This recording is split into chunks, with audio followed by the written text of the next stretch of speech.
ქვემო ბოლნისი, ბოლნისის მუნიციპალიტეტში ერთ-ერთი ყველაზე დიდი სოფელია, სადაც უმეტესად ეთნიკური აზერბაიჯანელები ცხოვრობენ. არაქართულენოვან გარემოში, სკოლა ერთადერთი ადგილია, სადაც ბავშვებს ქართულად ესაუბრებიან.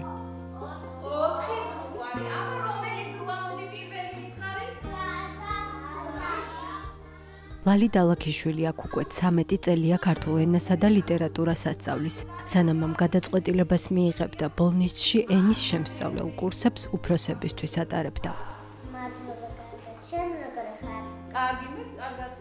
სიმართლე რომ გითხრათ, ჩემთვის ეს საკმაოდ რთული სამუშაო შორიდანვე, მაგრამ მიყვარს ხოლმე სირთულეების დაძლევა და ვიფიქრე, რომ მოვსინჯავდი. პირველ რიგში თავეჭდილება არაქართულენოვან სკოლაში მოსვლის ძალიან მძიმე იყო. პირველი გაკვეთილი მე-9 კლასში იყო, როცა შევედი.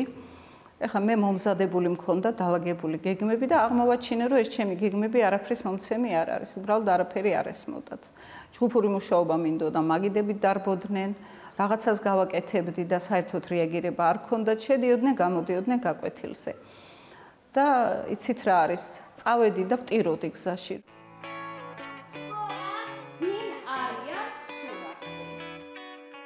ბევრი იფიქრა მოსწავლეები როგორ დააინტერესებინა, როგორ ჩაერთო სასწავლო პროცესში. მაშინვე მიხვდა, რომ მას მხოლოდ ქართული ენა კი არა, მათთვის სხვა უნარები და ცოდნაც უნდა მიეცა. მისი მონდომება მოსწავლეებმაც დაინახეს და როგორც ამბობს მისი ირწმუნეს.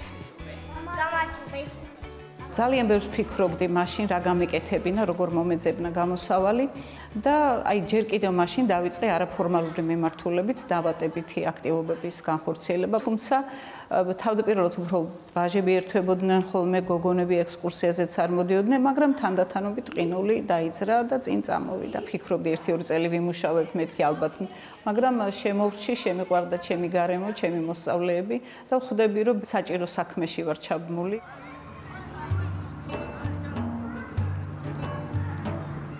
ლალი დალაქიშვილი თემში, სადაც მხოლოდ აზერბაიჯანულად საუბრობენ, თავისი მოსწავლეებისთვის ალტერნატიული ცხოვრების და შესაძლებლობების მიმცემად იქცა.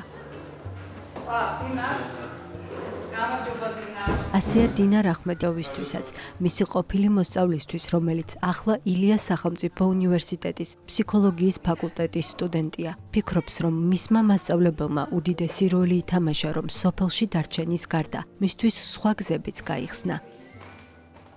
მაშინ მე-5 კლასში ვიყავი, როცა მოვედი ლალი მასწავლებელთან და ისე დავიწყე ენის ფლობა, პირდაპირ გაკვეთილით არა, რაღაც აქტივობებით და თამაშებით. მაშინ მიხვდი, რომ არ არის შესაძლებელი სოფლიდან გარეთ გასვლა, თუ არ იცი ენა. ჩემი ცხოვრება თითქმის მოხალისეობისგან შედგება. ახალგაზრდებთან ვმუშაობ ხოლმე და ეს რაღაც მოხალისეობა და ეს პერიოდი თვითონ ლალი მასწავლებელისგან გავიგე, იმიტომ რომ მან გვასწავლა პირველ რიგში რა არის მოხალისეობა, რა არის არაფორმალური განათლება. ძირითადად ჩვენი სოფლით დავიწყეთ და ჩავქმნით ჩვენი საინიციატივო ჯგუფი, სადაც ვეხმარებით ახალგაზრდებს სამოქალაქო განათლებაში. ეს არის პრაქტიკული სავარჯიშოების კრებული ქართული ენის შემსწავლელთათვის, თუმცა აქვე ვიტყვი, რომ არ არის მხოლოდ ქართული ენის შემსწავლელთათვის. რამდენიმე წელი არაქართულენოვანი მოსწავლეებისთვის ჯგუფთან ერთად სახელმძღვანელოს შექმნაზე მუშაობდა. წიგნი არაქართულენოვან სკოლებს უფასოდ დაურიგეს. არაფორმალური განათლების ნაწილია ისიც, რომ მოსწავლეებთან ერთად სხვადასხვა ღონისძიებებს გეგმავს. რა გინდა დედა? თითქუდა, იგი აბას გახდა. ეს კაცები დაუღეს. მაგრამ გახსოვდეს, დღეში ჩუმადიარე. გასულ წელს მაგალითად დიდი ხნის ოცნება ავიხდინეთ და თოჯინების თეატრი გავაკეთეთ.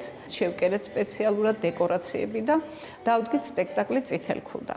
და მე დაწყებით ის ერთ-ერთმა მასწავლებელმა ასევე გამოიჩინა ინიციატივა და კომბლე დავდგით. ახლა წელს კიდევ გვაქვს გეგმაში, რომ დავდგათ რამდენიმე იგავარაკის ინსცენირება გავაკეთოთ, შევკეროთ თოჯინები. ბავშვებიც ძალიან დაინტერესებული არიან, იმიტომ რომ უფროს კლასელები არიან ჩართული და უმცროს კლასელებს ვაჩვენებთ ხოლმე, სხვა სკოლებიდანაც მოვიყვანეთ სტუმრები.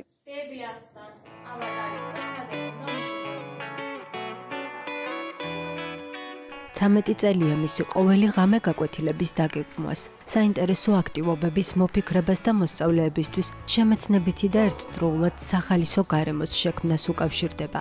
მასწავლებლობაზე არასდროს უოცნებია, თუმცა ისე მოხდა, რომ ამ პროფესიას მთელი თავისი დრო და არაერთი წელი მიუძღვნა. მისი მოსწავლეების წარმატება კი ლალი დალაქიშვილისთვის მთავარი ჯილდოა. რამდენი ღამე გამithენებია, რომ გეგმავ ძილში გაკვეთილს, როგორ იქნება კარგი გაკვეთილი, ან დაგეგმილი მეორე დღეს გადამიბრუნებია ხოლმე სპონტანურად კლასის სიტუაციიდან გამომდინარე. ასე რომ მასწავლებლობა არ არის მარტივი პროფესია, მასწავლებლობას თუ ბავშვები არ გიყვარს, სკოლაში არ უნდა მუშაობ. და ჩემი მთავარი мотиваციაც ეგ არის, მიყვარს და მინდა ყველაფერი მივცე, რისი უნარიც მაქვს.